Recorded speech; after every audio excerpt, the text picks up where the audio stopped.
three. Yes! Here's quick release three. Got it!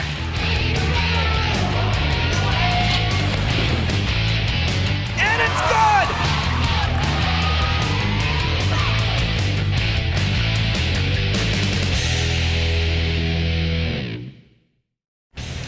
We kick off the winter sports season tonight from Durfee High School as the Somerset-Berkley Raiders come to square off against the Hilltoppers in girls hoops. Hello again, everybody. I'm Evan Massoud. Welcome to the Luke Urban Fieldhouse. Welcome to Winter Sports 2022 and 2023. And welcome to my broadcast partner, most regular broadcast partner I have here, Brendan Kelly, the boys volleyball coach here at Durfee and former girls coach. So, Brendan, your first game with me doing girls. I know that's got to be a little exciting for you. Yeah, it's been a couple years, 5 years to be exact, so I'm excited in my first game here. A lot of these players I had at camp when they were younger, and now they're a veteran team right here. I'm excited to see their growth.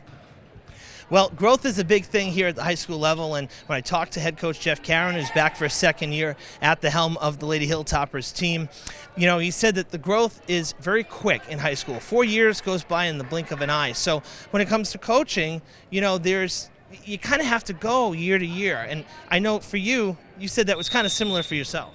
Yeah, I mean, these girls right here, they've played a lot of basketball. You know, they're very involved in the school community. So, you know, they've made giant leaps right here. This is going to be an exciting season for them. Last season, the Lady Hilltoppers made the tournament for the first time since your helm as head coach. I had a chance to speak with our current head coach, Jeff Caron, last week at practice. Here's more from Coach Caron.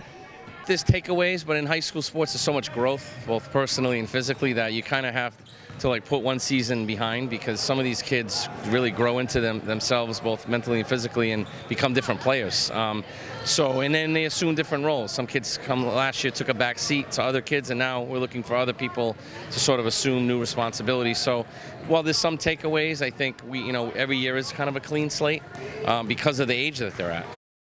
So again, Brendan, we talk about growth. This team lost a couple key players last year, especially the 1,000-point scorer, Mackenzie Carrero. Now looking for other girls to step up. You have additions from the middle school. I think there's some depth here. Yeah, it's always hard as a coach losing a 1,000-point scorer. Mackenzie was obviously, will go down as an all-time great, putting the ball in the basket. But there's, like I said, a lot of players that have played a lot of basketball, and, they're hungry for, just to make sure that wasn't just one season, continue to grow. Well, we are excited to kick off the season here. We have 3 games this week. This is the first, and we hope you'll stick around for all the action. Hilltoppers and Raiders coming up next right after the break. Stay with us. One blustery morning in November, curious neighbors wondered why this section of Charles Street was blocked off. Residents soon realized it was for an annual tradition, as work crews removed an evergreen that had outgrown its boundaries. This pine has the distinction of being the official city Christmas tree for 2022. When you see that tree coming down, it gets you ready for the Christmas season. It introduces you to it. The designated route avoided narrow side streets and electrical wires. Still, delivery proved to be tedious and required many hands. The fabulously shaped pine weighs 2,200 pounds. The Department of Community Maintenance is already scouting a tree for next year. Well, it is a process. A lot of times we have leads. People will call in, they'll have a tree, we'll go out, myself, the tree warden, Chris Perino, and him and I went and looked at a couple of trees. And some of them aren't quite ready. We'll put them on the list. We'll look at them again for next year. And we do have a couple of leads for next year, and some for the year after that. They're not quite there yet. More than 3,000 lights decorate the branches. In years past, work crews watched squirrels scamper out as the tree was dropping. Crews have also found birds' nests, which thankfully were already vacated. Companies involved included Northeastern Tree Service, Coastal Excavation, also Bishop Electric. Charlie gives a shout out to contractors for taking on the high-profile task. I'd like to thank everyone involved. I'd like to thank all the volunteers, especially, that donated their time and services to recover this tree and put it where it is today. Happy holidays, everyone.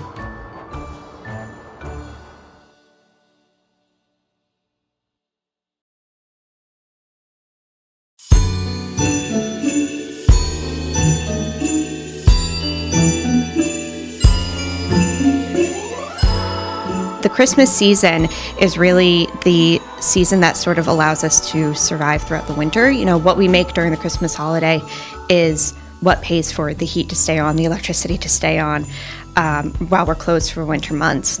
And particularly for a nonprofit, with everything that had happened with COVID and being closed for safety purposes, we didn't have that revenue coming in. We didn't have people shopping. We didn't have people going through the museum. And so it's really important to get back out there and show people, hey, we're still here. We're still alive. We need all the help we can get. And thankfully, whether it be through foundations or grants or just generous donors, we've been able to survive throughout this and be okay.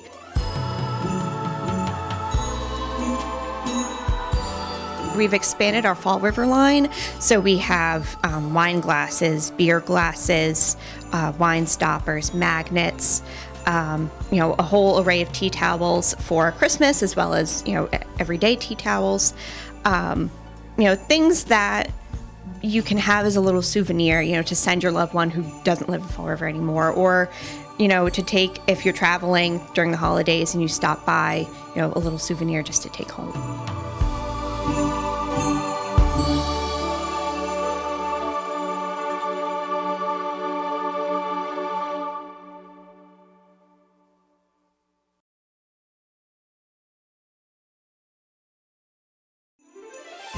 Tis the season of giving. The Fall River Traffic Department is giving you a discount through the annual Ticket Amnesty Program. Starting December 1st, all late fees will be waived if you pay off your unpaid parking tickets during this 5-week grace period, which ends January 6th. You may pay your balance in person with cash, money order, or credit card. No appointment is necessary. Or for contactless payment via money order, just call 508-324-2577 with your plate number handy to find out how much you owe. A secure drop-off box is available at the 3rd Street Government Center entrance. No personal checks will be accepted. Director of Traffic and Parking Laura Ferreira wants to remind everyone that having unpaid parking tickets will prevent you from renewing your driver's license and vehicle registration. Be sure to take advantage of this holiday gift from the Fall River Traffic Department.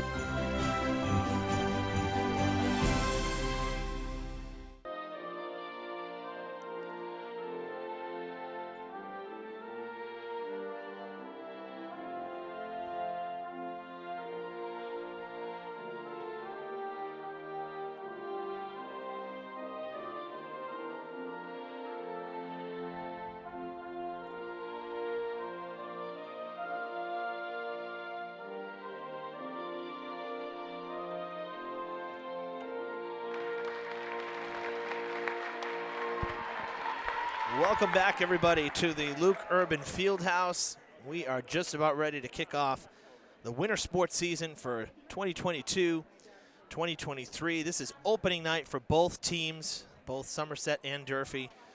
They've had scrimmages, but haven't had an actual game yet. This is the first. About a mile and a half south of here, Diamond opened their season in girls hoops on Friday. They hosted Bishop Conley, Lady Cougars, and so I went by there Friday afternoon to get some highlights of that one as well. Good Fall River matchup, two Mayflower teams. So we'll have some of those highlights for you at halftime. And but for now, Brendan, I can tell you, I'm very excited. Baseball went pretty deep into the playoffs in the spring, then had summer baseball, and we had the Titans football coverage over the summer, and then right into fall sports, and the fall was like a blur. I mean, I can't believe we're already back in here, but it's good to be back, though, I have to say. I'm very happy to be back doing some basketball. And here we are, the winter season.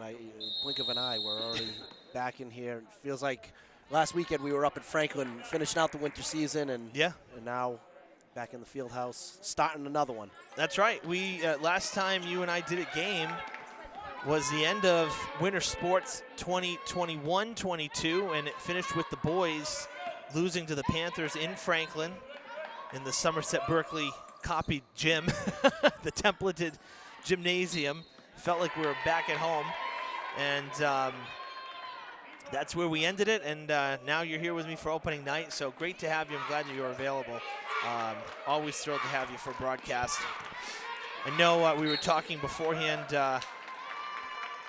we were talking about girls volleyball a little bit. Obviously, you had an incredibly successful season with the Case Cardinals making it to the state finals, going to extra points in the fifth. I mean, that's everything you could expect or hope to expect from a finals game. I know it didn't go your way, but it was one heck of a match. It was everything that, coach had been doing this for 18 years now, and that's obviously the ultimate goal. Yeah. And just the atmosphere being there and just the small town community. I said it at the banquet the other day. It felt like the month of November felt like Friday Night Lights. The grocery store, picking up food, people you don't know saying good luck, go win state. It was a really humbling experience. A great group of girls that I have, and it was awesome. Awesome. 3 to get it started from Maggie O'Connell, but I'll tell you, Brendan, I was at Worcester State for that one, and let me tell you, that was it felt like a home game for Case. I mean, you guys outnumbered them. You guys came out in droves, the fans. Yeah, they traveled well.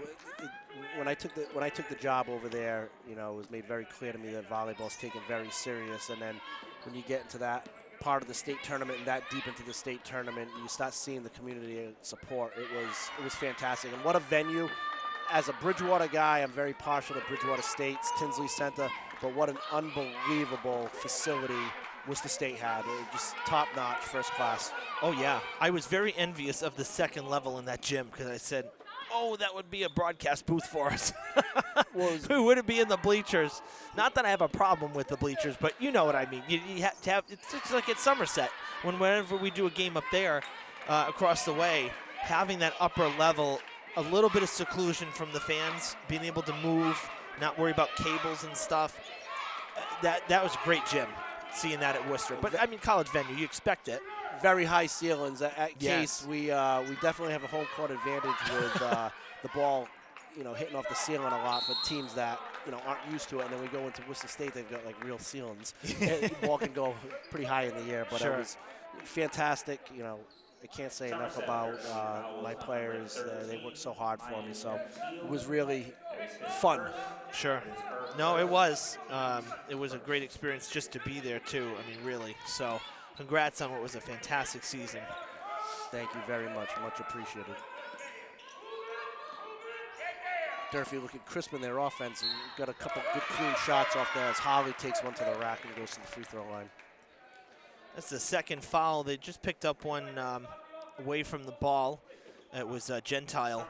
And now Kanowski picking up her first. So 2 for the team. And as you said, Holly going to the line while she takes her first shot. Brendan, if you want to take the visitors, our starting 5 for Somerset. Yep, number 10, junior Juliana Nassif. Number 12, a junior Aubrey Sperlin. A guard, number 13, Mia Gentile, also a junior. Number 22, Anya Kanowski, also a junior. And number 21, Gabriella Nugent. Number 22, Gabriella Nugent. All juniors. Coach Jeff LePage doesn't have a senior on the roster. So this is a very junior-heavy team, but juniors with experience. Right, exactly. They just didn't get a lot of playing time last year, a lot of seniors. This team lost 6 starting seniors last year. Coach was telling me that pregame because I said, there's a lot of names that I don't recall seeing. Just to make sure, too, we're on the same page. 24 is Nugent. You had it right originally. Oh, I apologize. It's my sloppy handwriting to start off the season. So I'm actually in mid-season form when it comes to my handwriting and note-taking skills. So that's fantastic. Of course, Jeff LePage, the head coach for Somerset-Berkley, who you know very well, of course. And for Durfee, Jeff Caron back leading the team. His 5 starters, Julia Hargraves, number 4. Maggie O'Connell, number 14, who just went 1 for 2 at the line. A jump ball will go Somerset's way. Dual possession there. Landry Caron, number 22. Jada Holly, number 23. And Maya Hayes-Paulette, number 24. And Hilltoppers out to the 6-0 start here through just under 3 minutes of play in the first. And talking with Coach Caron before the game, You said it's been a struggle, to get the season started. Since there's actually been, a lot of illness, some injuries already. So they've had Lady Hilltops have had a lot of adversity just to kind of get their feet under them to start the year. He said they scrimmaged against Case. He says it was so-so. He says, we gotta work hard tonight. He's not taking Somerset for granted at all. These games, Somerset's I think underrated around here because their programs are always very good, even though they're a lower division. The games we play against Somerset across the board are always highly competitive. Yeah, it's almost to the point now where obviously New Bedford is our natural rival and sure, always will be. But Somerset is kind of taken that local rival to another level, especially in the last 10 years or so like that, as their athletic program has been building and getting larger. It's really a nice atmosphere when Durfee and Somerset play each other, in whatever sport it may be. Hargraves was cheating back. She missed the basket and went out of bounds. She hung back, got the pass after the miss for the Raiders, and she ends up cashing in on it. Down low, little kisser off the glass. Durfee's off to a nice 8-0 start, and a typical Jeff Karen coach team there, causing a lot of pressure in the backcourt, making Somerset uncomfortable, just bringing the ball up the floor. Rebounding is strong as well, getting some good height. O'Connell takes it, dribbles in, and it's a 10-0 start for the Hilltoppers on opening night. Coach LePage will go into the timeout. Can't ask for a better start for the Lady Hilltoppers as a 10-0 run to start the game off. Getting the ball to the basket, causing a lot of disruption. Nice start by the Hilltoppers. As we always like to do, folks at home who are watching the stream and watching us live on the live stream, we're catching it later on the channel. We always try to kind of refresh the graphics and whatnot year to year, season to season. So you may notice, Durfee not in red on the scoreboard on your screen because we're matching uniform colors now, so that you know exactly what you're looking at on the floor. So gives us a chance at the dual color logo for Durfee because it stands out well on the white.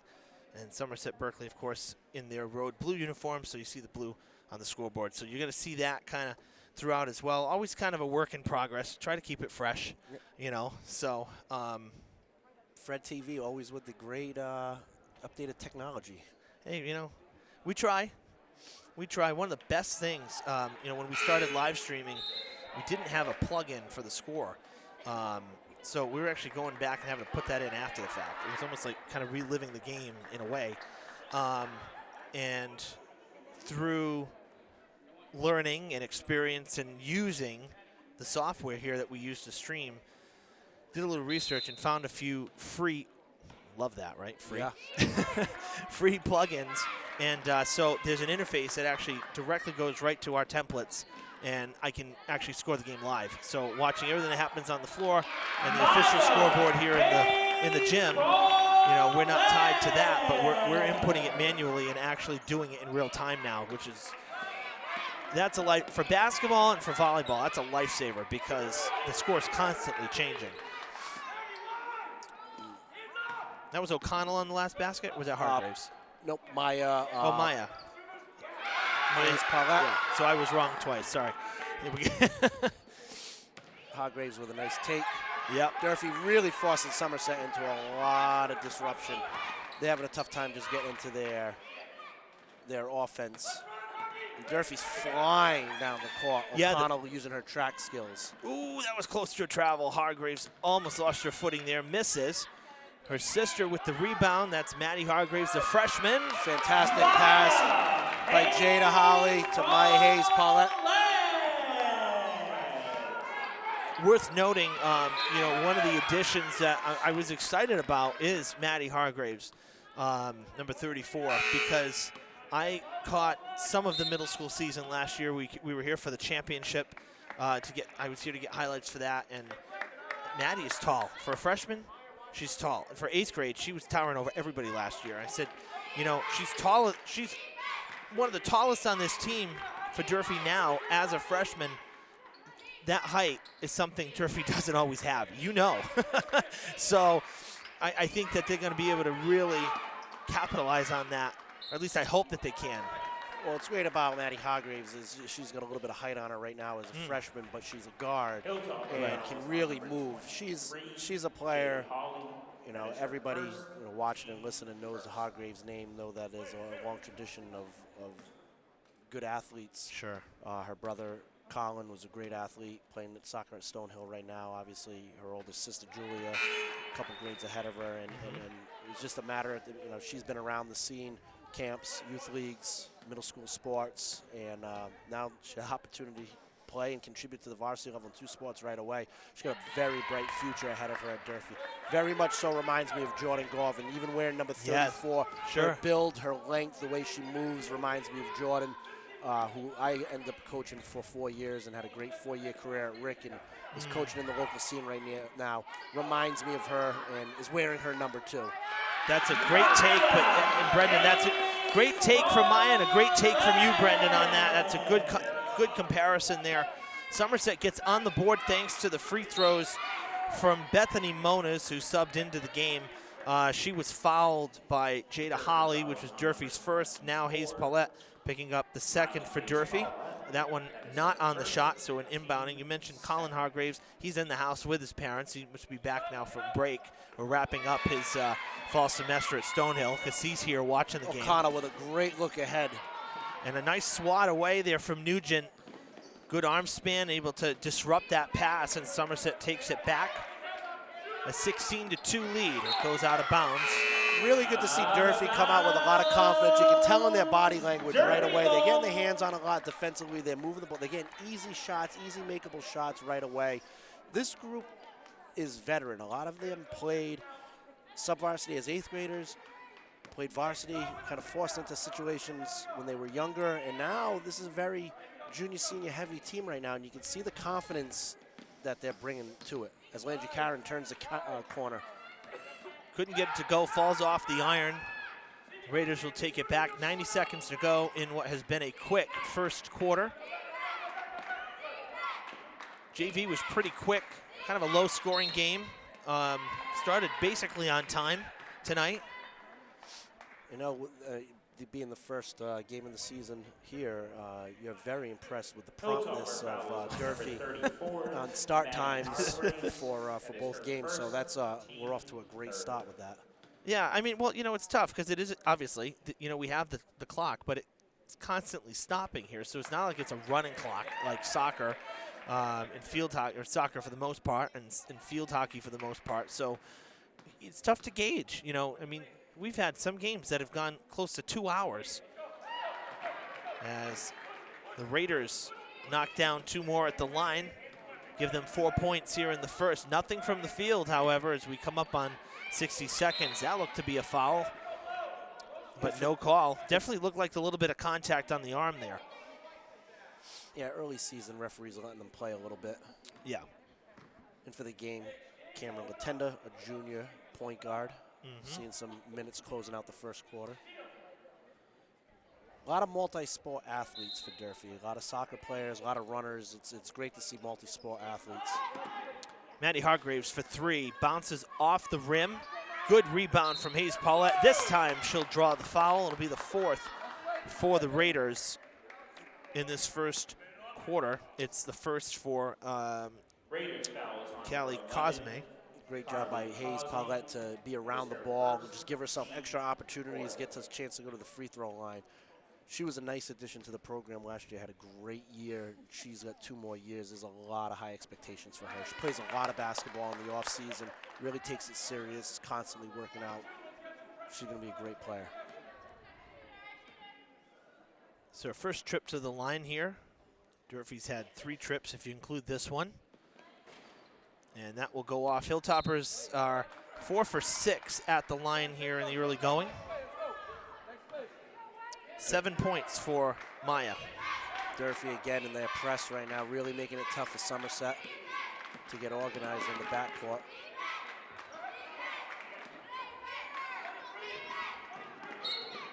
Early game and early season. This is the first game, and you can argue that the season could potentially be pushed back a week. I know there's always talk within the MIA, especially with football ending just last week, and seeing that we did it the COVID year, going deep into June, everybody right now is kind of in the same boat. Everybody's trying to find rotations. Everybody's getting off their soccer legs or field hockey legs and trying to get back into the groove of things here. So, I would attest that Somerset has settled down after they've seen, first live action with that. But Durfee's done a fantastic job of really making it tough. Great pass by Latenda. It'd be nice to see the Christmas tournaments almost be the first action of the year, because it kind of like the Prenda Cup, for hockey. That's the first action of the season. It wouldn't be necessarily a bad thing. And then, like you said, you kind of just pushes things a little bit. And then, because I remember when playoffs used to start like March 1st. Now it starts like as soon as you get back from President's Day week from the winter break. You're still in February. So everything's actually a little earlier than I remember, like early on. Because you remember when I'll bring it up this time since you never let me forget that I went to Florida and I wasn't there for one of your playoff games. And you still blame me for that loss, It kind of hurts. Yeah, the Newton South 10, you just reminded me that this is year number 10 for you. That was 10 years. That'll be 10 years ago. This, playoff season in March. Yeah. It's another game that feels like it was last weekend. I know, it really does. You see now, I was only part-time back then, too. I've got players on that team that are now that are now colleagues of mine at Durfee teaching. Yeah. And not first-year teachers either. No. Been, year 3, 4, 5 in their career. Cosme with the first from the field for the Raiders, and it comes with 15 seconds to play. 2 seconds. Can he get the shot off? No. Shot off. It was off before the buzzer, but O'Connell was blocked. A great first quarter for the Hilltoppers, limiting Somerset from the field big time. 17-6 after 8 minutes. I like what I saw for 8 minutes here. Yeah, a lot of confidence by Durfee, really flying up and down the floor, giving themselves a nice opportunity to get easy shots, get layups, and they did a great job of crashing the ball, getting second opportunities, and extra shots means potential for more points. So Durfee really couldn't ask for a better start for the first quarter. 7 for Maya Hayes-Paulette. She leads all scorers. Her teammate Maggie O'Connell with 6, including 1 from downtown. That's actually what got us started. Both those players were around the ball at all times. Got their hands on a lot. Typical Jeff Karen coach team. Defense is going to be the priority, getting out in open space, and they did just that to start.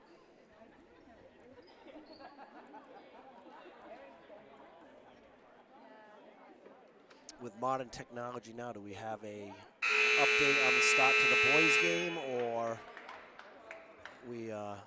I don't have access to that because they're on the High School Sports Network over there. Yep. The live stream. The NFHS. Yeah, and that's a subscription. Talk about something that was the hottest thing out there in the fall of 2020. Every high school had those cameras installed. Yeah. Everybody had a subscription to them, me included. And something that's just hasn't really. I don't like it. You know what? It's got obviously its perks as far as the ability that the game is going to be right there, but watching it back really hard without the forward button, you get very spoiled with the +5, -5 with huddle, and that one pretty tough. And with the timing of it too, it's potentially be a lot of dead time on on the archives, but I definitely think it served its purpose those couple school years when it was not only necessary, but it was almost mandatory in order for people to watch high school sports. Yeah, and I get it. We did almost every single home game during COVID because nobody was playing like the same day. You know what I mean? Like you had one sport one day, one sport the next. There was no overlap. So that helped us tremendously. And but having the subscription services and stuff, and obviously to your point, there must be some monetary kickback to the schools themselves for doing it, and to the MIAA. Otherwise, they wouldn't be promoting it. But for us, That's a kickball by you're watching for free, and we're proud to be able to bring you the coverage as part of our services. you know, It's why- allegedly other schools cannot live stream in a gym that has the subscription service. That's why when you think about it that, I mean, this is back to, pre-COVID right here. Yep. I mean, literally a year ago, with that Franklin game that you and I did Yeah. in March, Yep. was the first day you could have masks off. So everybody Correct. played with masks the full school year last year, and it's wild when you're still thinking about it. No, I agree. And I said, that place was jammed and got a little claustrophobic where we were broadcasting from. And then I said, geesh, I was just at Madison Square Garden the week before. Franklin Gym is nothing. Well, it was, you know what? It was a real good feeling because it was. You did 2 years of modifications and 2 years of Karen with a nice 15-foot jumper from the corner, 21-6 Durfee. It was very nice to be in that atmosphere. Yeah. And the student sections both ways were fantastic. And it was a loud gym, and it was a packed gym, and it just felt right, obviously for Durfee. You compared it to this place 30 years ago. Yeah, and a totally different, format. Just the gyms are built different now. Yeah. We don't have places like this anywhere around the stands. It makes it super unique here, but it was unbelievable atmosphere. Well, and talking about these, the live stream cameras, I know we have the Huddle Cam here, which live streams out to YouTube. So, again, theoretically, I guess if the athletic department wanted to put a subscription on it on the YouTube channel, they could get some money. But technically, they don't have to. That's the nice thing of YouTube. You can watch it. You don't need an account. You just go and search the channel. For us, the Facebook, the way we live stream, we get more traffic than the YouTube. We tried YouTube. And we didn't get it because you can only get notifications if you log into YouTube, and most people don't. Whereas Facebook, you have to log in to get there. And, here in Fall River, Facebook is heavily used. So we do better on Facebook, than YouTube. But allegedly for other school programs, if they have an AV program and they want to go live stream a road game that's nearby, if that school that they're visiting has the live stream subscription service, you're not allowed to simulcast. That's part of the clause. Mm-hmm. If you're a school. For us, they can't tell us, no, we're a TV station. So that's where we're not just an in-school program. We're also a Comcast channel. Well, you know what I mean? So there's for a long time. And yeah, but I'm saying there's some gray area there, but that's where we can say, we're under two different umbrellas, basically. Mm-hmm. So for us, that's why we're able to, to cover stuff on the road. As we did for the playoffs, we gave you live coverage from Wachusett Regional, from BC High, from Peabody in the spring. We went to Winchester. Was that where your playoff game was? Yeah, we went Winchester. We went up to we went to North Andover. Another great defensive stand as I babble on. With the new rules in high school this year, 35-second shot clock, that's really hard to have a defensive stand for 35 seconds with no fouls and no miscues. That's a great job by Durfee in the half-court defense. Truthfully, I think that's too long. Yeah. I mean, why after all these years change it from 30? It's not like, the 30 was a recent change, or why go to it? That's 35 seconds, a long time. Yeah, it's asking a lot for high school defenders to. I mean, football's 40 seconds, and you're out on a field 4 times as big as this, probably bigger, right? I mean, I don't know. I find it's kind of strange to me that the need or to feel that you need to make that change and vote on it. Obviously, you have to take a vote. It wasn't just one person. So, I wasn't given specific reasons why, but. Well, with trends in offensive basketball yeah. everywhere going faster and faster, and see how many shots you can get up in 7 seconds or less, you'd think it'd go down instead of up. Yeah. But nonetheless, that's a lot to ask. Durfee did a great job. Speed up the game a little bit if you actually shortened it. But most states do have it, but you pay attention to basketball, high school basketball, even AAU basketball, other parts of the country. Not every state has shot clocks, which is, I think, absolutely crazy. Yeah. In this day and age, with different schemes and stuff like that. But Sure. Massachusetts, the shot clock was when I was in high school. We had, I know, all 4 years. I mean, when I played, the shot clock used to be on the floor in the corners. Yeah. And I think when the first renovation of this gym in the 05-06 era, I think it went to the top of the backboard. But when I played, it was over in the corner. Great ball movement up the floor. Hargraves goes down. She's going to get it back here. The rebound went to her sister, Maddie, on the far side. And now driving in the paint and Great able to hook it in. On the left side. Durfee doing a really nice job with their dribble drive, getting inside the painted area and just getting close shots. The close ones are easier than the far ones. Almost a steal by Madeline. Almost a backcourt pass as well.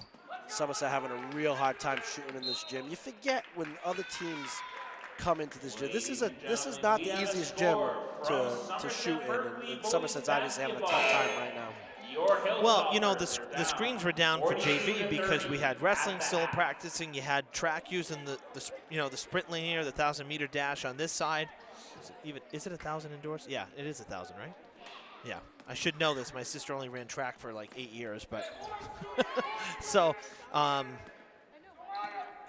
But then they open it up for varsity, so the gym just feels huge, and you don't have that perception of a wall right behind the basket. In Somerset, it's 2 full gyms with a screen in the middle, whereas we have a center court with side courts here. So it actually feels very enclosed at Somerset, honestly. Great fast break by Durfee. Trying to get it back to Hargraves, could not do so. Juliana Souza in for the first time, a junior. Played a lot of basketball. Been on the varsity for a couple years. 24-6, we've passed the halfway mark of the second quarter. So 12 minutes of game time, and the Raiders have just 1 from the field. That shows you what the defense is like. Hargraves a little shaken up there. It looked like landed on her shoulder a little awkwardly.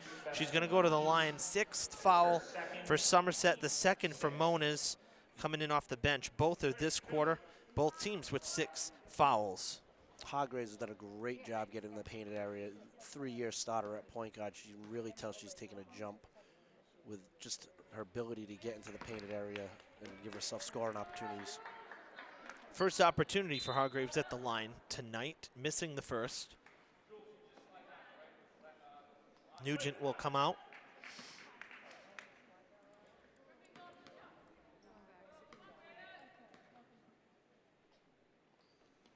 Second shot is good, 25-6 as we come down to 3:45 in this half.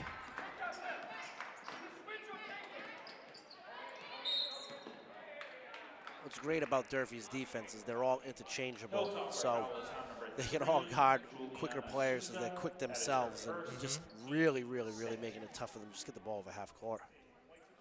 Well, now Somerset will have some free throws coming their way as Hilltoppers pick up foul number 7. It's the first for Juliana Souza in off the bench. And it's going to send Cosme to the free throw line. Cosme, the only player for Somerset with that field goal that came late in the first quarter, actually 15 seconds to play. She's hitting 1-and-1 here, does make the first, and so she'll take a second. As always in basketball, this is closeout time right now. Durfee wants to make sure they close out the half, with a good 4 minutes. In Somerset, on the contrary, they're going to try and, get a couple baskets, get a couple stops. Basketball's weird now. 20-point lead used to be the standard. Right. And it's not anymore. And no. When I first started coaching, a couple of my colleagues and people that I really looked up to in the coaching community used to say 30 is the new 20. I'm not even sure if that's the case anymore. And you watch NBA games, it's obviously a much different level. But the point swings... Oh, it's crazy. It's unbelievable. We've seen it. You watch the Celtics, when they're down 10, it's really like being down 2. And, if they're down 20, it used to be like, oh, my God, they were down 20, came back and scored. It happens all the time right now. So with the overemphasis of three-point shooting and the fast pace, leads aren't what they used to be. So if I'm Somerset, I'm looking to try to get a couple baskets, a couple stops in these right here. Be around the 10 or 12 point mark and, give yourself a shot in the second half. And right now we're at 15. So Durfee's going to do a better job right now offensively, see if they can get right back on the board. Good rebound. Karen gets it back for herself. Hargraves goes for the three, no good. It'll bounce out of play, and it'll be Somerset ball. And here's the back-to-back stops by Somerset.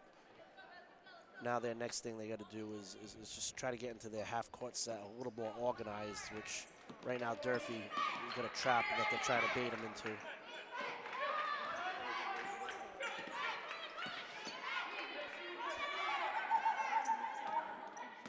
Good pass in the paint. Hard off the glass, it flies back out, and then second chance effort is good Right here, for Cosme. Somerset starting to get a little bit more comfortable right now, breaking the press a little bit easier right now, and down 13 points.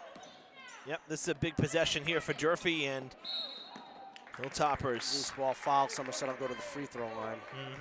It's going to be the second foul against Maddie Hargraves, 8th team foul for Durfee. 2:17 to play in the half. At the line, Mia Gentile for 1-1. It's tough on both ends. You have 2 weeks of practice, which is really not enough, and you get thrown right into these games. And nobody's got tons of sets in. Nobody's got their defensive rotations perfected. And you go out in your first game, and everybody kind of picks you apart with 10 days of practice. It's a long, long process in high school basketball on both the guys and the girls at all levels. And teams usually make big jumps week-to-week basis after vacations. And let's not forget, Hayes too, Pollitt with a big basket for Durfee, get them back on. let's not forget, too, that 10 days of practice includes tryouts, too, basically.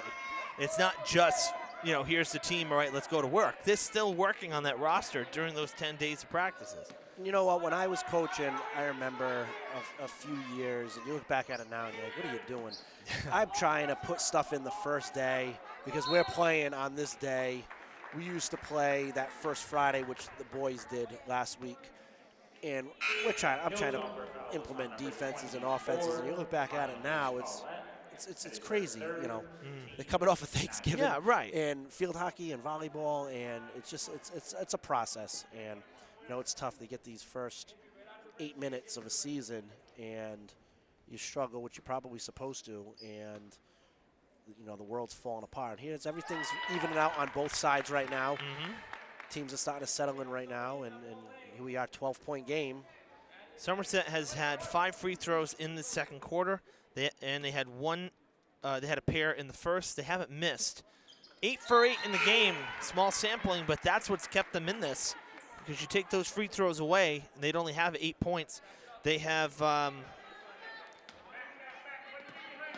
8-2 run right now against Durfee with that one basket from Hayes Paulette. And now Somerset's getting a little bit of pressure in their backcourt. Yeah. It's really tough to get any type of pressure. Nice curl by O'Connell. It's really tough to get pressure in the backcourt when you can't score. Now Somerset's putting the ball in the basket, giving them the opportunity to speed the game up on their favor. Durfee ball.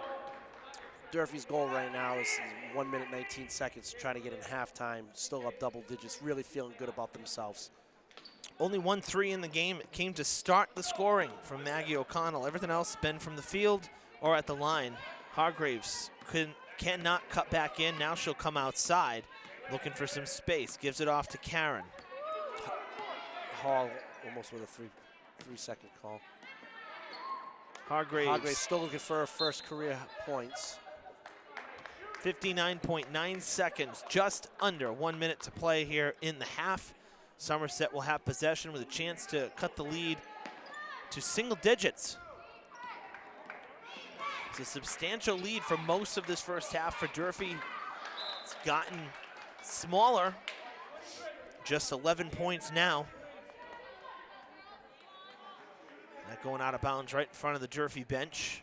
Pass disrupted by the defender, so forces the reset. Somerset's going to look to take a little bit of clock off here. Really haven't had an opportunity to, and one.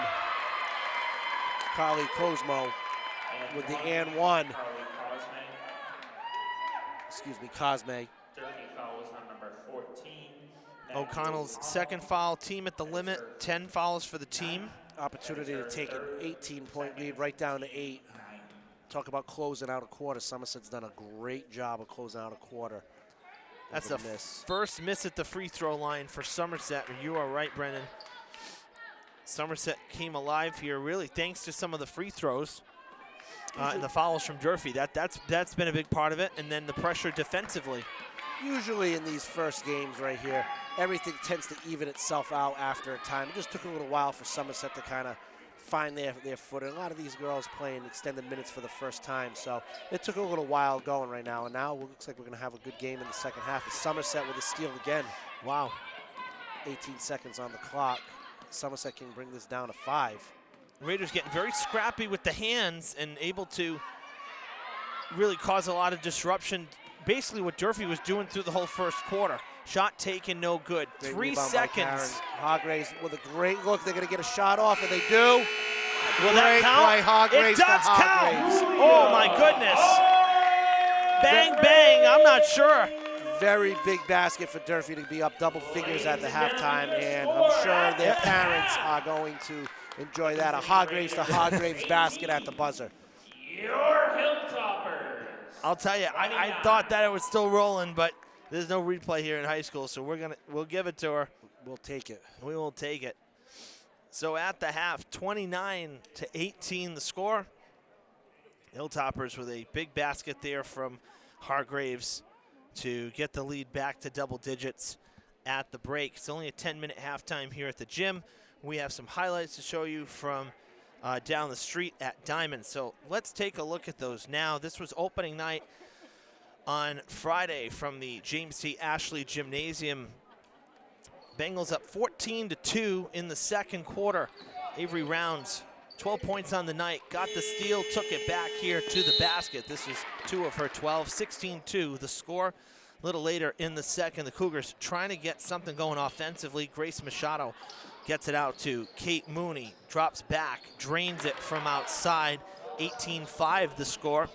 Diamond back on the attack though. Elizabeth Canane off the shot. Great play to keep it inbounds. They kick it out to Hannah Martin, who led the team with 15 points. Boom, 3-ball from downtown. At the half, Diamond led 25-7. The Cougars would only manage 3 more points the rest of the way. Tough second half for Conley. Diamond wins it 43-10 on opening night as we bring you back here to halftime at the Fieldhouse. Real tough night for Conley, and the Conley girls are going to face Durfee on Friday, so I'm sure Durfee had some people at Diamond down the street taking a look as well at what the Cougars had, but offensively really struggling. Numbers are really down for Conley right now. Yeah, sometimes those things happen in high school sports. It's one thing not to get overreacted with that. You know, game 1 in the season, but, sure, you know, trying to implement your offense and get a feel for your team, especially if it's a lot of new players and has set numbers down at the small Catholic school. You know, it can be tough, but, you know, there's good basketball coaching in the area and things will work itself out, but that's a tough way to start a season. Coach Billy Shea, his boys took care of the Bengals boys on their home court across the street, the LaFrance Gymnasium. The Conley boys won 79-49, so that was a much higher scoring game. And the Conley boys will be here at the Fieldhouse on Friday. That's our first boys coverage, so we will be back here one more time this week. Conley's got a lot of shooters as always. Coach Shea lets them fly. Freshman Josh Stevenson, he's you know, a name to remember in this area right here. He's going to have a great career, and you know, Conley was off to a great start, so that should be a good one on Friday. We are looking forward to bringing that one to you as well. We also have hockey planned tomorrow from Driscoll, our first look at the Diamond Durfee Co-op, so that's exciting stuff as well.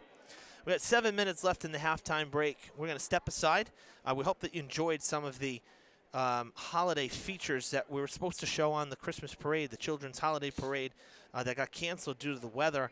So wanted to run those here. So we hope that you enjoyed those at the start of the broadcast. A couple other features to show you here over the next 6.5 minutes. Brendan and I will be back with the third quarter live from the field house right after this. Stay tuned.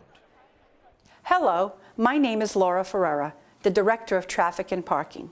During a snowstorm, your safety is our first priority.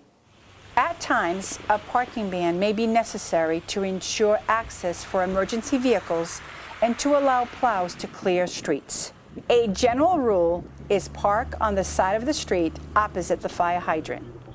For more information, please visit our website at www.fallriverma.org and search parking ban.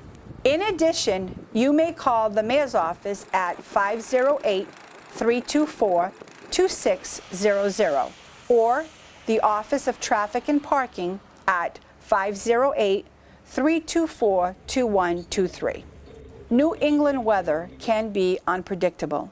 Notification of a parking ban will be made early to give residents the opportunity to move their vehicles.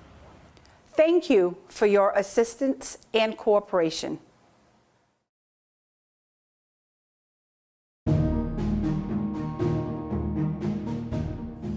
Hi, I'm Kristen Cantara Oliveira. I'm a member of the Community Preservation Committee and the Historical Commission. Welcome to the Lafayette Durfee House. I'm David Jennings, curator. Built in 1750, this is one of the best living history representations in Massachusetts. Judge Thomas Durfee, the original owner, was also an admired patriot. Judge Durfee made sizable purchases of equipment and weapons to outfit Revolutionary War soldiers, including his own son. Generals and Minutemen frequently met here for secret and strategic military planning. But by the 1970s, the home's significance was largely forgotten and it was slated for demolition.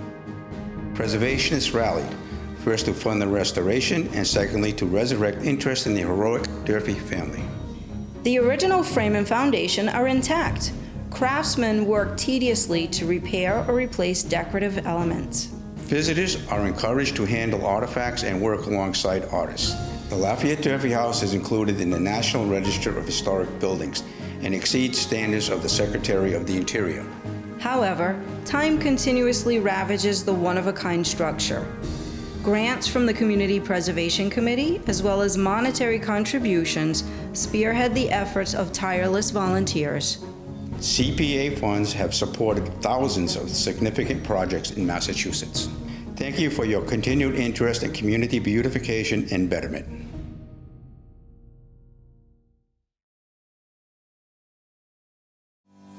Watuppa Rowing Center is uniquely located on South Watuppa Pond in Fall River, the only school of its kind in the region, tuition-free and open to all. At Watuppa Rowing Center, we're really looking for you. There's so much potential here, guys. Like, you can be a part of something so cool. South Watuppa is a non-tidal freshwater pond, large enough to accommodate a 6-lane race course. For most of the year, we are out on the water, and during the winter months, our rowers head inside for strength and conditioning.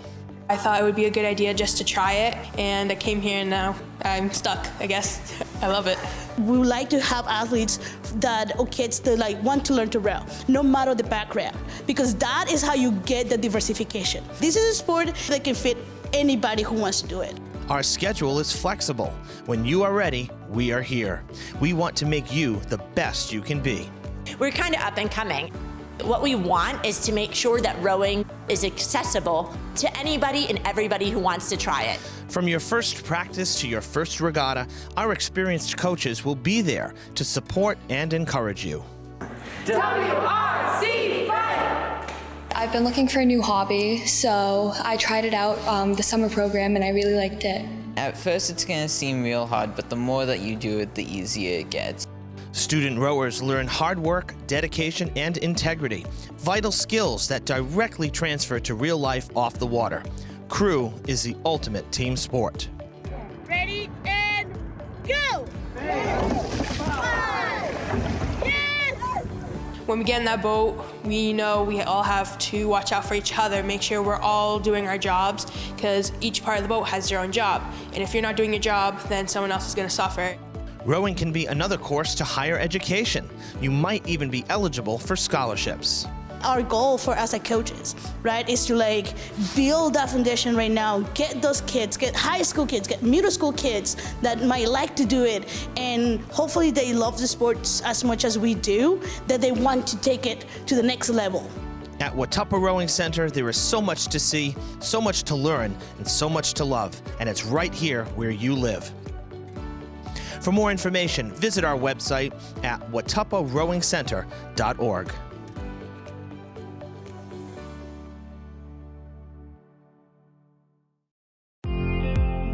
Fall River Public Schools has opportunities for positions in multiple areas for people looking to work with the next generation. Come grow with our team.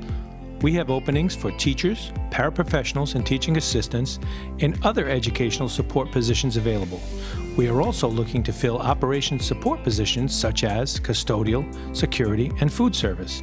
We offer competitive salary and benefit plans. We have rewarding work available in our 21st century schools and learning environments. Come grow with us. Please contact the Human Resources Department at 508-675-8420, extension 53708, or see our postings on our website at fallriverschools.org.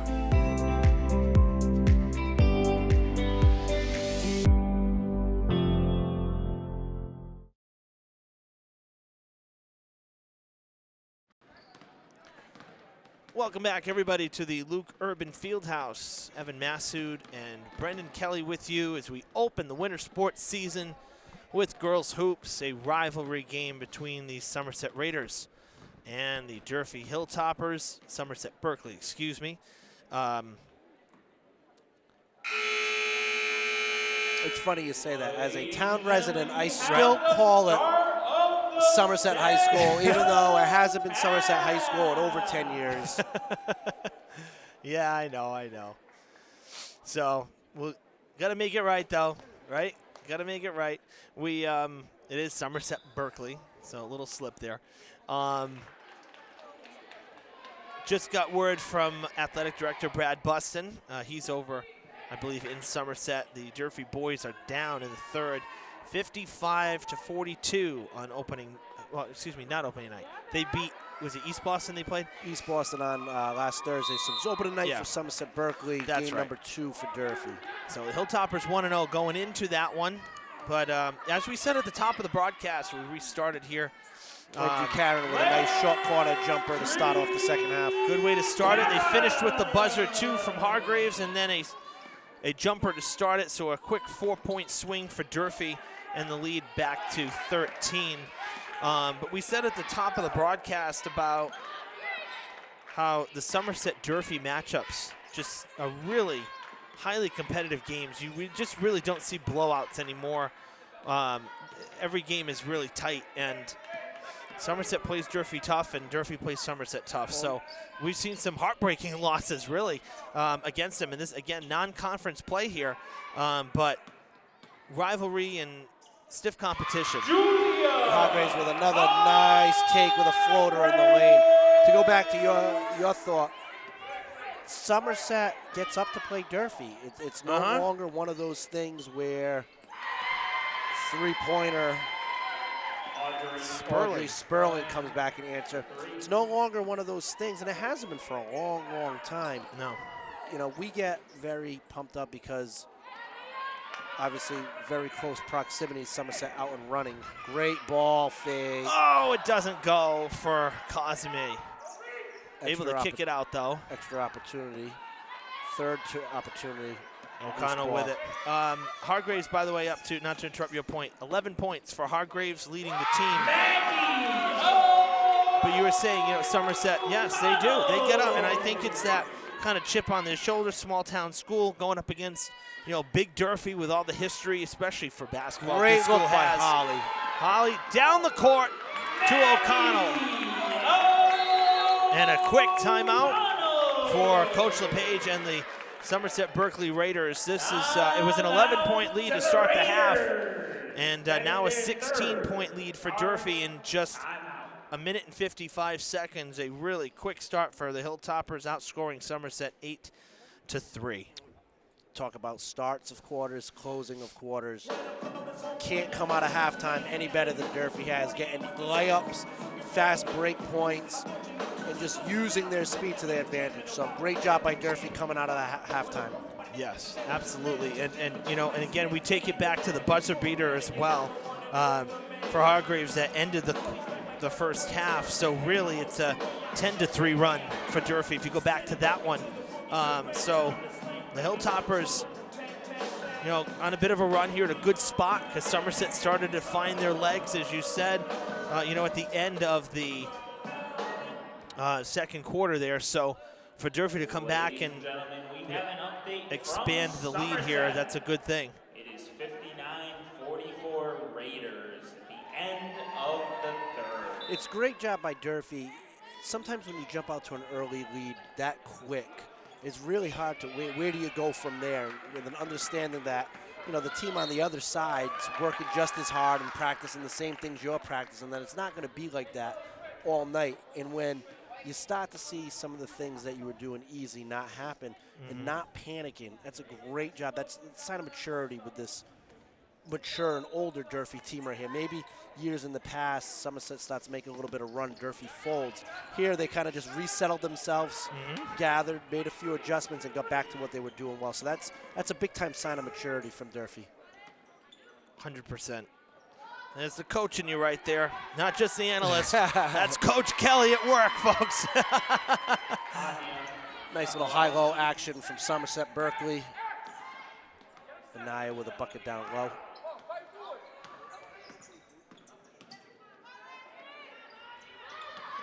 Hayes Paulette just does a great job on the offensive glass, just around the ball every time.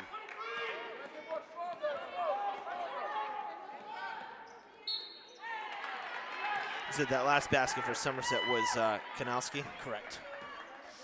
I was updating another line on the scorebook here. Durfee fouls on number 22, Landry Karen. Karen picking up her first foul. Team's first, so both sides with one foul now here in this second half. And at the line is Gentile. She is now 3 for 3 with that one made. Had a 1-1 that she went 2 for 2 in. Somerset-Berkley's done a real nice job of making their opportunities at the free throw line, kind of really keeping them in the game. I was just going to say point that. Standpoint. Seriously, it has, because their free throw game has been tremendous. 4 for 4 in the first quarter. In the second quarter, 6 for 7. So that's 10 points, 10 for 11. And now 2 for 2 here in the third, 12 for 13. That's 12 big points for a team that was struggling to get baskets from the field. Somerset up their intensity a little bit defensively. Sperlin did a nice job. And great entry pass from the side, which is a really hard pass to make. Great pass, great catch. Coach Karen's specialty execution. For Hayes Paulette, she's into double figures, 11 points for her, tying Hargraves for the team lead, 10 for O'Connell. Durfee spreading it out well. Usually at the high school level, 3 people in double figures, good things will usually entail. Another foul for the Hilltoppers. Hilltopper foul is on number 23, Jada Hollow. That is her third. Holly's had 1 in each quarter. Up to 3, and more free throws for the Raiders. Somerset also doing a good job of trying to get themselves second chance opportunities on the offensive board. And that's a nice opportunity too when you get underneath the basket. Chance for, you know, some ticky-tack fouls that can slow the game down a little bit, slide the momentum, you know, their way, which is exactly what just happened right here. Extra opportunity for an out-of-bounds play. The officials talking about it here. Resetting the shot clock at 35. And so Somerset, as you said, getting another chance here. Went out off of Durfee after the missed free throw. And now a chance for something from the field. No good as Hayes Paulette comes away with it. Almost stolen. It's going to go out of bounds. Very impressed, not only with her rebounding skills, but she's able to take the ball and put it on the deck right there. That was a good fast break, essentially coming from your center. And right idea. Durfee just didn't catch the ball. But that's a nice potential weapon to have throughout the season when your center can kind of start your fast break. And same thing with O'Connell. I mean, she's a guard, but she's a little bit bigger than a few of the other guards, and she's able to put the ball on the deck right there. Coast to coast, and then gets it to Karen. It's no good. We've seen really good transitions from both sides, and both sides just came up empty. Somerset had tremendous passing. Then we just saw O'Connell go coast to coast with no points. And now Somerset. 4 straight points. And that, Coach Karen not happy. That does not happen. Both teams Wow. playing really hard. Both teams causing the other team to be a little chaotic in the backcourt, and here we are. Durfee's first timeout. So the first basket was Cosme, number 11. Who had the second one? I believe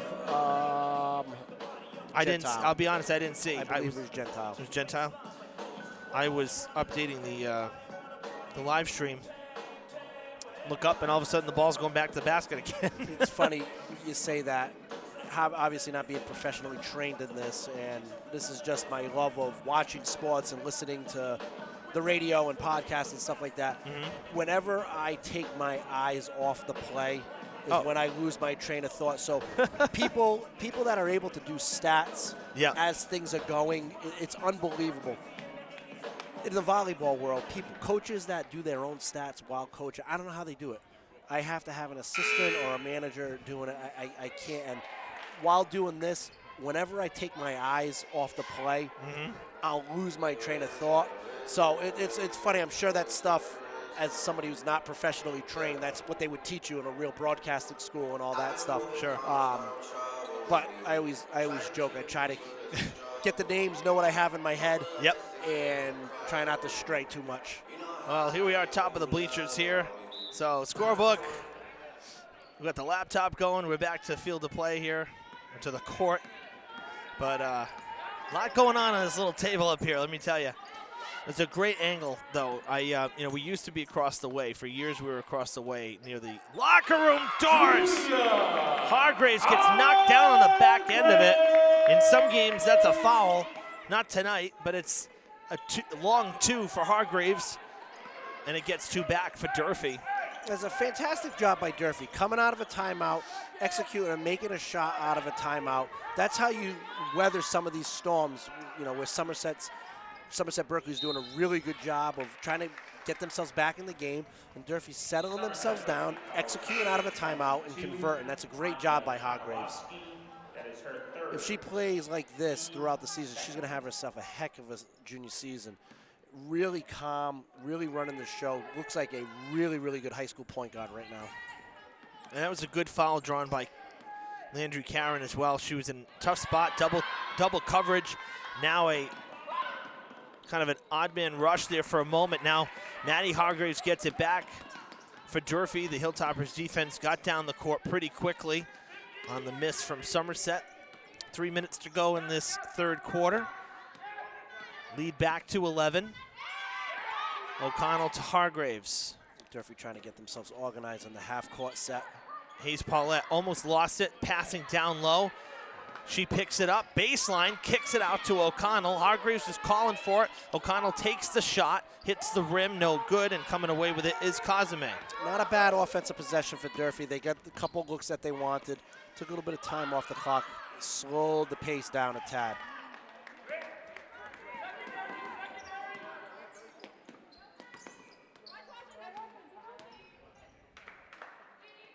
Durfee with a nice job of really having good spacing on that fast break. They weren't crowded, really taking their time, going to get a good opportunity. 35 seconds, that's a great catch by Holly with opportunity for 2 at the line. Third foul for the Raiders coming up here. And it is the second straight foul for Kanowski. Kanowski with 7 points for Somerset. She had 2 fouls in the first quarter. Now she has 2 in this third. She's up to 4 and most likely going to end up coming out of this game for at least a little while. I would be surprised if she stays. And Holly at the line here for the second time. She's 3 for 3 after that make. Kanowski does indeed sub out for the time being. Cameron Latenda in the game right now to close out the second quarter. Handle the ball handling duties. Use that very fast track speed in the backcourt, moving her feet really well. Good pressure from the Hilltoppers. Nice extra pass.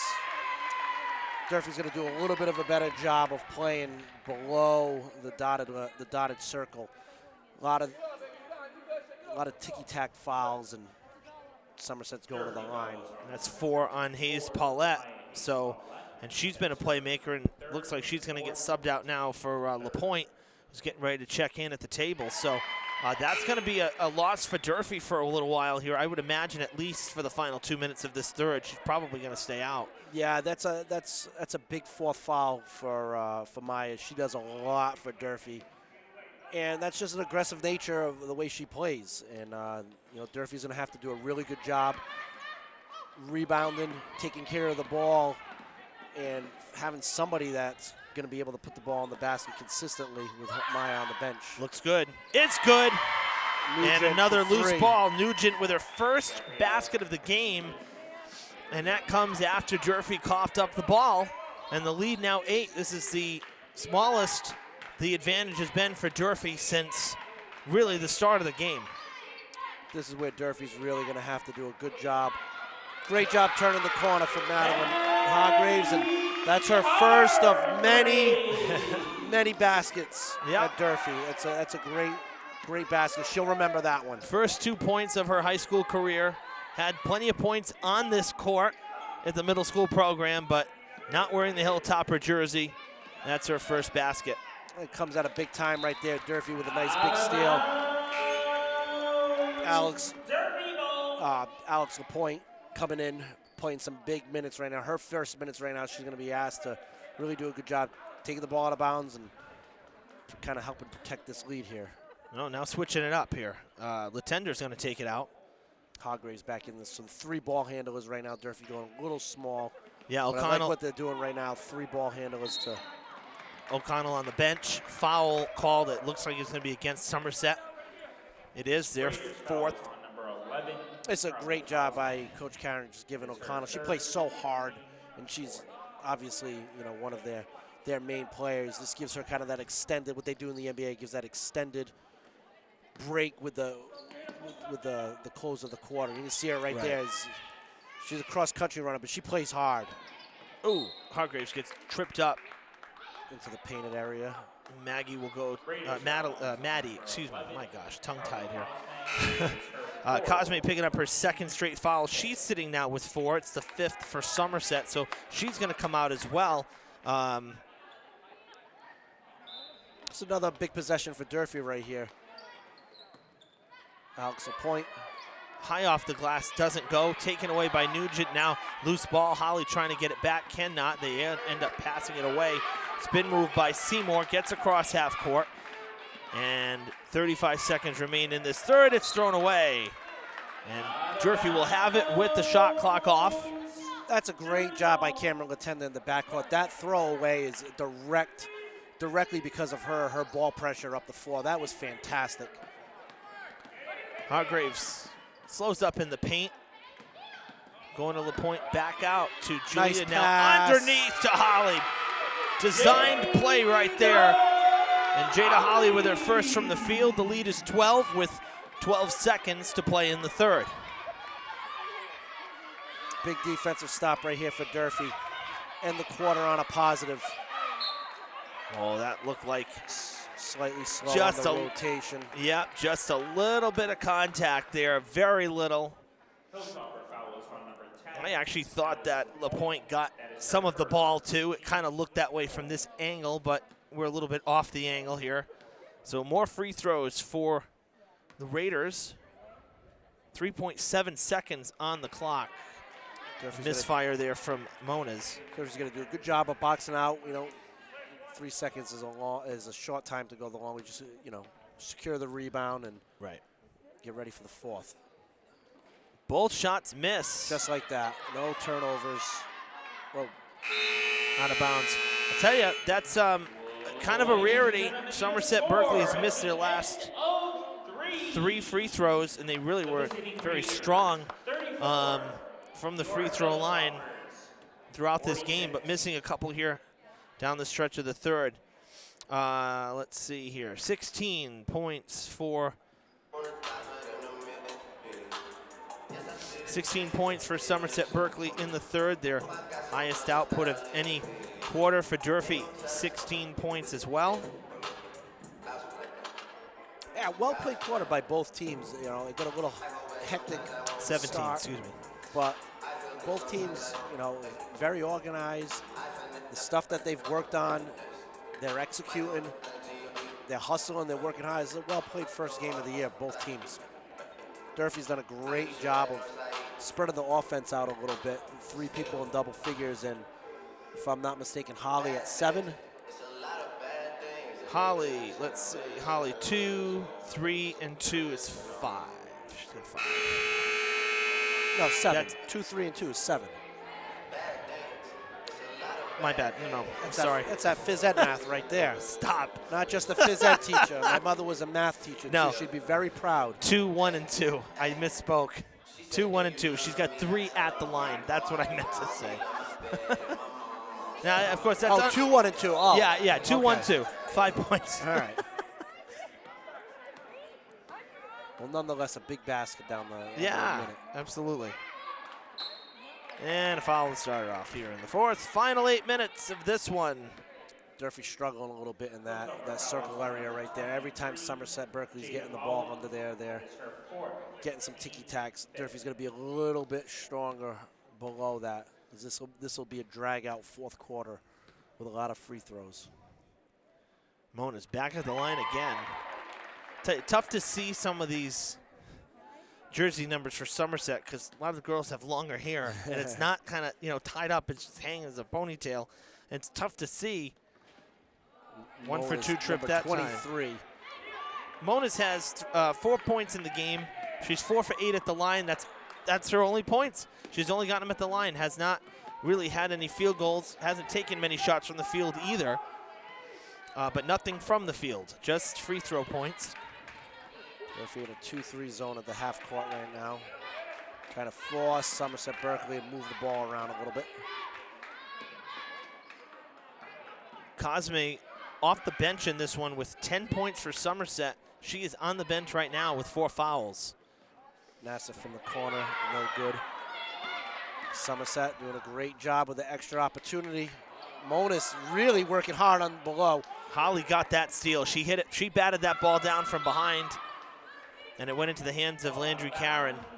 Bethany Monas for Somerset-Berkley is doing a really good job. She's around the ball every play. You can argue that play that was not called, she got hit harder than some of the ones she's gone to the free throw line in. Yeah, I agree. But the referees, this is early for the officials as well, and they do a great job around here. And sometimes girls basketball, having lived it for a while on the sideline, you can call a foul on every play. Hargraves with a great take rolls out. Taken back the other direction. Seymour might have got away with a little bit of a walk. You saw that too? Hargraves with the deflection, and Durfee gets that ball back.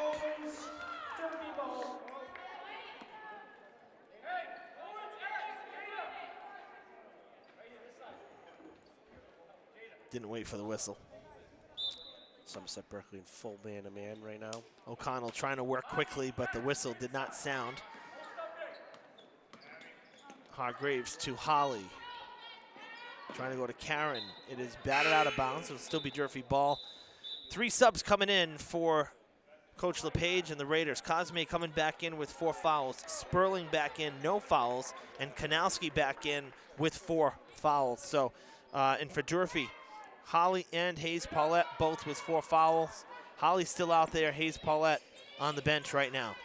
Hargraves, long 2, no good. Good transition defense by Durfee, getting back to stop Somerset with any momentum.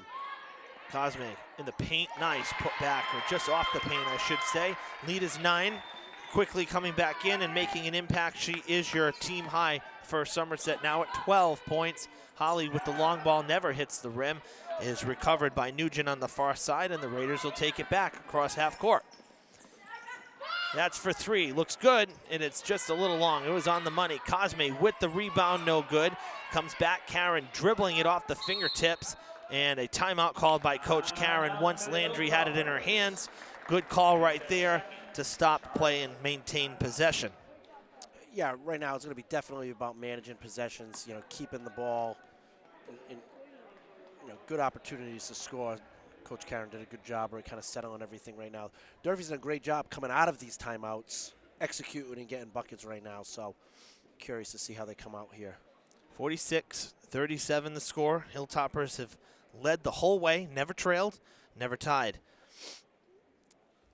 Durfee's really kind of relied on that really, really great start.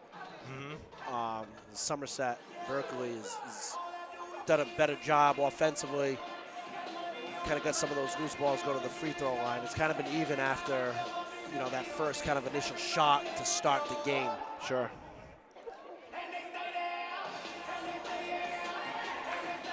Still a lot of time to be played. Oh yeah, 5:44 left here in this fourth quarter. I will say though, despite so many free throws, it really has been a pretty quick moving opening night game. 7:46, we started just after 6:30, and realistically, if this one ends after 4 quarters, probably be right around 8 o'clock. That's not a bad night for basketball. Like I said, we've seen some really long games here at the Fieldhouse in the past. I think that this game has been officiated tremendous too. Yeah. They've done a good job of it. I thought the flow has been well. It hasn't been too many whistles. Just a really nice night for opening basketball. And this is the tough part here for both teams. We're going to get into situational basketball real quick, and haven't had a lot of time to practice situational basketball. So it's, and everybody's going to expect them to be good in this stuff right now, and there's just not a big sample size with this. So this is going to be where some of the maturity and some of the veteranship of Durfee and or Somerset-Berkley is going to come in right now. Hayes Paulette back into the game. Wow, what a great take. Can't get it to fall though. Off balance, using her height and the wingspan, but unable to get it to fall. Across to Nugent. Now to the corner to Cosme. You can hear Coach Karen giving directives defensively. Quick to the ball. Hayes Paulette close to a foul. The whistle sounds and a travel call. Ooh, I thought they were going to get her because I saw the hand come on and kind of hit the wrist a little bit, and I thought that was going to be number 5. But the travel called against the Raiders. It'll be Durfee ball. Coach LePage not happy with the call. I think he saw what I saw. Just a good job by Durfee, forcing Somerset to make a couple extra passes, not get quick shots, and, burns a little bit of clock. O'Connell passing to Holly, and that's going to be a travel. Traveling violation, Somerset-Berkley ball. Both coaches frustrated with the last 2 calls. Another one, though, I thought I saw the ball going down. I don't know. We're not going to dissect every call. Like you said, that it's been a good game. But 2 there that I think were missed. Hargraves picking up her 3rd foul. Maddie Hargraves, that is. It's the 6th for the team. Yeah, Durfee's got a couple people with some foul trouble. They're going to have to do a really good job of, staying on the floor. The other aspect of this, too, is every time there's a foul called, it stops the clock and just extends the game. So real gutsy play by Maya right there. Snagged out of the air. Off the glass, no good. Hayes Paulette guarding that, letting the rebound fall, and picked up by Holly. Durfee takes it back.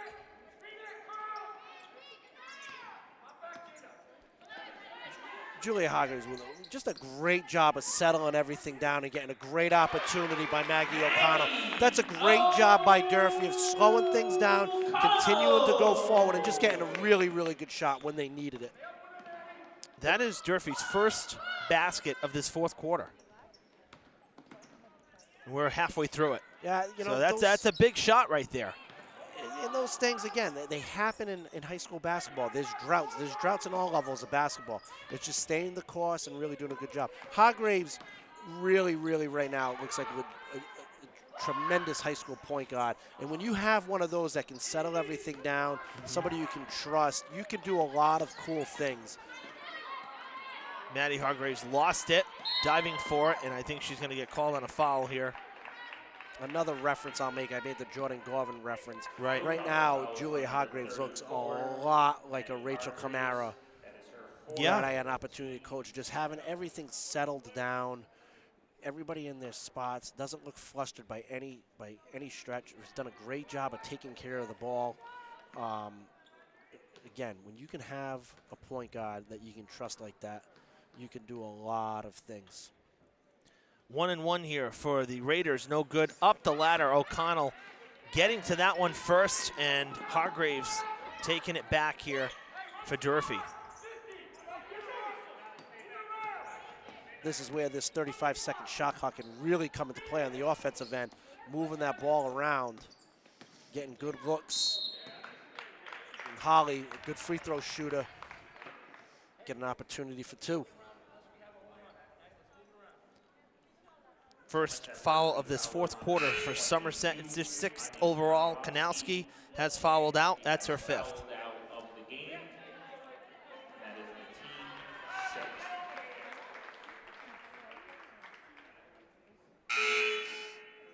And they call the timeout as well for that.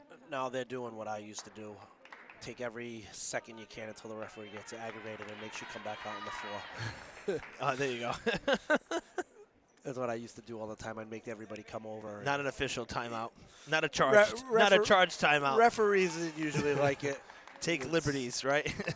One, sitting in this chair right now, you can look back at it and kind of laugh. But I would tend to do that myself. Well, every coach has their thing, right?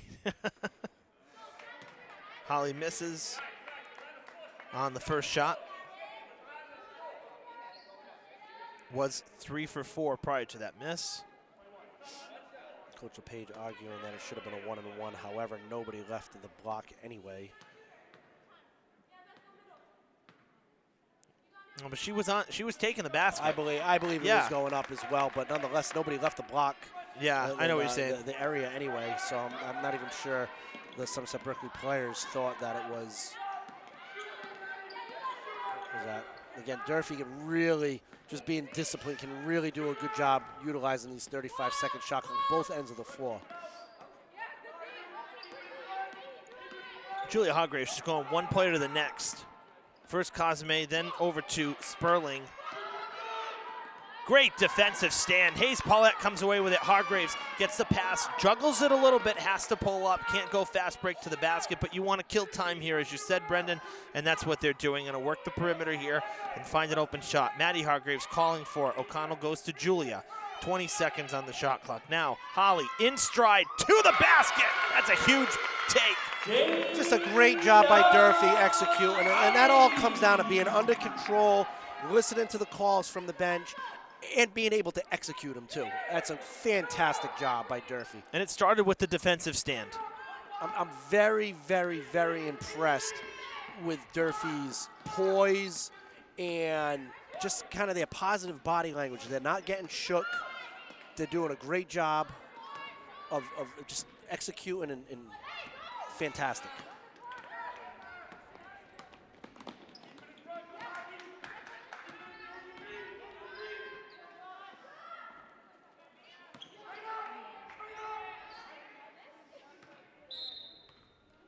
Again, Bethany Monis just around the ball for Somerset-Berkley. Just getting her hands on it. Was able to deflect off of Maya Hayes Paulette and give them an out-of-bounds play. But she's done a great job in the second half of being around the ball. Sure has. Really nice job. Tipped on the way in.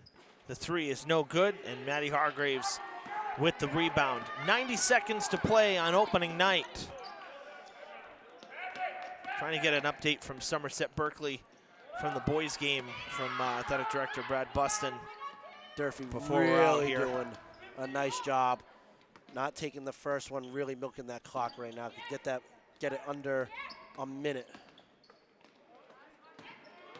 10 seconds. Good out. ball movement. It's the right idea. Obviously, not the play you wanted, but really impressed with Durfee's ball movement. To the Hilltoppers, their third charge timeout. 66 seconds left in this one. 51-37 the score here at the timeout. Hilltoppers will next play on Friday across the street at Bishop Conley. And the boys from Conley will come here on Friday. That's where we'll see the Durfee boys for the first time here in 2022-23. And then the holiday tournaments will be here before we know it. I know, right? The Karam tournament will be that's right. Always a great event. I know it's been choppy the last couple of years because of COVID and all that stuff. Really looking forward to that. And I know Taunton has run a girls tournament this will be year number 2. Yeah. Durfee won it last year. And they're going. And they're going again to defend. And it's, you know, I love the holiday tournaments. I love holiday tournaments, and I love the end of the year February vacation tournaments. Yeah. Kind of gets the juices flowing. When I was a player, we went to the MAT tournament, which was at Taunton. It was a long-running tradition at Taunton, the MAT tournament. And then when I was coaching on the boys' side, those were always the last 2 games right before the tournament. So that was a lot of fun. Those are, you know, nice incentives in the season. Matter of fact, the NBA is looking to go towards something there. I don't know how they're going to incentivize having the pros do that, but I love it at the high school level. Yeah, last year we had the official rededication of this court because they couldn't do it in 2021 or December 2020. So last year, December 2022, they did. Had a small ceremony here with Coach Skip Karam. That actually was the last thing I did for about 2 weeks because I got COVID the next day and I was stuck at home. You know, I mean, it is what it is. Get Coach Karen on the mic still. He's still one of the best. Yeah. He knows how to grab the attention of the crowd. Unbelievable storyteller. And well, he's kind of seen it all, right? I mean. Well, and again, every time I do this, it's, you know, him and, you know, the Durfee legend is the reason I love sports. Coming in here as a kid and, you know, just his legend and stuff like that. So it's great to, you know, every time he's in the gym, just ultimate respect for Mr. Karam. This should be a 1-1 for Hargraves. 13 points on the night for Julia. Nothing here in the fourth. She's leading the team. Actually, I think she's leading all, let's see. Yeah, she's leading all scorers right now with 14. 2 points ahead of Cosme, number 11 for Somerset. Durfee's done a great job spinning around. Really chipping in with everybody. Both shots made, so 52 and 53 in terms of points for the Hilltoppers. Lead up to 16 again. 15 seconds to play.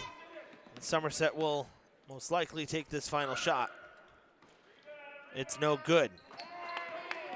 Durfee will run out the clock with the last 5 seconds. What a great job opening night for the Hilltoppers. Like you said before, a lot of people sick, in and out of practice to start. This is a fantastic way to start the season for the Lady Hilltoppers. And Somerset-Berkley managing just 3 points in that final quarter. The Hilltoppers defensively doing a great job. We did hear back from athletic director Brad Buston. He says he recalls 63-58 being the final. So the Durfee boys, it appears, did make a bit of a run out in across the way in Somerset. However, ultimately coming up short in game 2 for them on the road. So any given night, boys basketball, girls basketball in this area, we're off and running right away. Off and running. So a 53-37 final score here for our first broadcast of the season. We will be live again tomorrow. We'll be at Driscoll Arena for our first look at ice hockey this season. This is the Prenda Cup, although with just 3 area schools because Durfee and Diamond have merged. They brought in Mount Hope.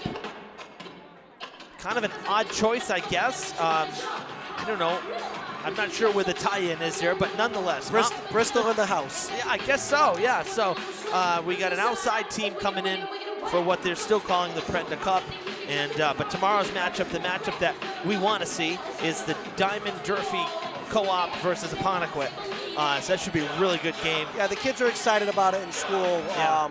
They're very, they're happy to have a larger roster, and they're excited about it tomorrow. They've been talking about it the last couple of days, so should be good hockey. All right, well, join us then. We will be live from Driscoll, 7 p.m. puck drop. We'll be live just a few minutes beforehand. Thanks for tuning in, everybody. For our cameraman tonight, Mike Fernandez, my broadcast partner, Brendan Kelly, I'm Evan Massoud. Great to have you for opening night. We look forward to this season of winter sports. So long until tomorrow.